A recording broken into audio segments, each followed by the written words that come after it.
আমাদের বাড়ি ঘর যা আছে সব বিলীন হয়ে গেছে। আমরা নিঃস্ব হয়া এখানে এখন মনে করো যে কোনো রাস্তায় বাড়ি করিয়াছি, বাঁধের রাস্তায় বাড়ি করিয়াছি।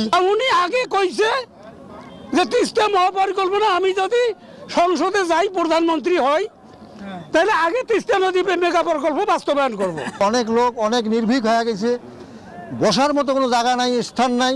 হ্যাঁ, এতটুকুই আশা প্রধানমন্ত্রী যাতে নদীতে খনন দিয়ে আমাদের যাতে একটু বাস্তবায়ন করে। প্রধানমন্ত্রী চীন সফরকে ঘিরে নতুন করে আশার আলো দেখছেন তিস্তা পাড়ের মানুষ। এই সফরের মধ্য দিয়ে বহুল আকাঙ্ক্ষিত তিস্তা মহাপরিকল্পনা আলোর মুখ দেখবে বলেও মনে করছেন তারা। আর প্রধানমন্ত্রী চীন সফরকে তিস্তা মহাপরিকল্পনার ভবিষ্যৎ নির্ধারণের গুরুত্বপূর্ণ ইস্যু হিসেবে দেখছেন তিস্তা নদী নিয়ে আন্দোলনকারী নেতারা। রেজাউল করিম মানিকের প্রতিবেদনে বিস্তারিত। উত্তরাঞ্চলের মানুষের জীবন জীবিকা, কৃষি উৎপাদন ও সামগ্রিক অর্থনীতির অন্যতম ভিত তিস্তা নদী। কিন্তু এই নদী কখনো ভয়াবহ ভাঙন, কখনো আকস্মিক বন্যা, আবার শুষ্ক মৌসুমে পানির সংকটের মাধ্যমে দুর্ভোগ ডেকে আনে। তবুও তিস্তাকে ঘিরেই নতুন সম্ভাবনা ও উন্নয়নের স্বপ্ন দেখেন নদীপাড়ের লাখো মানুষ।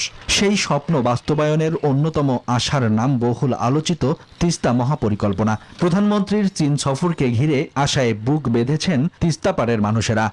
আমাদের বাড়ি ঘর যা আছে সব বিলীন হয়ে গেছে। আমরা নিঃস্ব হয়া এখানে এখন মনে করো যে কোনো রাস্তায় বাড়ি করিয়াছি, বাঁধের রাস্তায় বাড়ি করিয়াছি।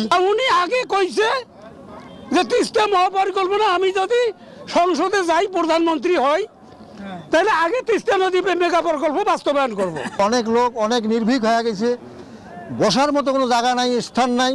হ্যাঁ, এতটুকুই আশা প্রধানমন্ত্রী যাতে নদীতে খনন দিয়ে আমাদের যাতে একটু বাস্তবায়ন করে। জাতীয় সংসদে 17 জুন দেয়া বক্তব্যে প্রধানমন্ত্রী জানান, তিস্তা মহাপরিকল্পনার সম্ভাব্যতা সমীক্ষা সম্পন্ন হয়েছে। আর 20 জুন পররাষ্ট্র সচিব সংবাদ সম্মেলনে বলেন, চীন সফরে প্রধানমন্ত্রী তিস্তা মহাপরিকল্পনা বাস্তবায়নের বিষয়ে বিস্তর কথা বলবেন। সব মশার বিরুদ্ধে সুরক্ষা দিতে এলো বসুন্ধরা এক্সট্রিম অ্যারোসল, মশার বিরুদ্ধে এক্সট্রিম সুরক্ষা। বহুদিন ধরেই তিস্তা মহাপরিকল্পনায় অর্থায়ন ও সহযোগিতার বিষয়ে আগ্রহ দেখিয়ে আসছে চীন। সে কারণে প্রধানমন্ত্রীর চীন সফরকে ঘিরে নতুন প্রত্যাশা তৈরি হয়েছে। অধিকার কর্মীদের মতে এই সফর প্রকল্পটির ভবিষ্যৎ বাস্তবায়নের পথ নির্ধারণে গুরুত্বপূর্ণ ভূমিকা রাখতে পারে। মাননীয় প্রধানমন্ত্রী অত্যন্ত গুরুত্বের সঙ্গে, আন্তরিকতার সঙ্গে এই তিস্তা পাড়ের মানুষের দুঃখ ঘোচানোর জন্য নির্দেশনা দিয়েছেন। এই চীন সফরের মধ্য দিয়ে এই প্রকল্প বাস্তবায়নের মধ্যে যে জট আছে সেই জট খোলার একটা অফুরান সম্ভাবনা আছে। এদিকে বাংলাদেশে নিযুক্ত চীনের রাষ্ট্রদূত কয়েক দফায় তিস্তা নদী পরিদর্শন করেছেন। Desk report, news 24।